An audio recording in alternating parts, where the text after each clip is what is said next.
প্রিয় দর্শক, অনেকেরই খটকা জেগেছে বা খটকা জেগে থেকে অনেক সময় যে আইফোন সবচেয়ে সেরা নাকি স্যামসাং, মানে আইফোনের 16 প্রো ম্যাক্স নাকি স্যামসাংয়ের S24 আলট্রা। প্রিয় দর্শক, এক একটি মোবাইল এক একটি দিক থেকে সেরা, আর কেউ বলতে পারবো না এই মোবাইলটি এদিক থেকে সব থেকে সেরা আর ওই মোবাইলটি সব থেকে সেরা সেই দিক থেকে। তো তারপরও রয়েছে যেমন স্যামসাং তার ক্যামেরার জুম থেকে অনেক এগিয়ে আছে অ্যাপোলোর থেকে, মানে iPhone 16 Pro Max। তার পাশাপাশি আবার স্যামসাংয়ের থেকে এগিয়ে আছে আইফোন, বিশেষ করে ক্যামেরার অসাধারণ সেই মুড, বিভিন্ন ধরনের ফিউচার্স।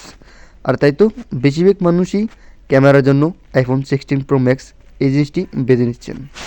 পাশাপাশি অন্য দিক দিয়ে যেমন স্যামসাং তার ডিসপ্লের জন্য সেরা, এর পাশাপাশি আইফোন একটু দুর্বল স্যামসাংয়ের ডিসপ্লের ক্ষেত্রে। প্রিয় দর্শক, এদিক থেকে স্যামসাং একটু এগিয়ে আছে আইফোনের থেকে। তো প্রিয় দর্শক, আপনারা যদি নতুন মোবাইল কিনে থাকেন তাহলে তো ভালোই, আর যদি সেকেন্ড হ্যান্ড মোবাইল কিনতে চান তাহলে সেই মোবাইলটি ভালোভাবে যাচাই বাছাই করে তারপর কিনবেন। কেননা অনেকজনই আছে সেকেন্ড হ্যান্ড মোবাইল কিনে একটু হলেও ধরা খায়। তাই তো বলছি, আপনার শখের মোবাইলটা কিনতে হলে ভালোভাবে সেকেন্ড হ্যান্ড বা নতুন যেটি হোক সেই মোবাইলগুলোর উপর ভালোভাবে গবেষণা করে তারপর কিনবেন।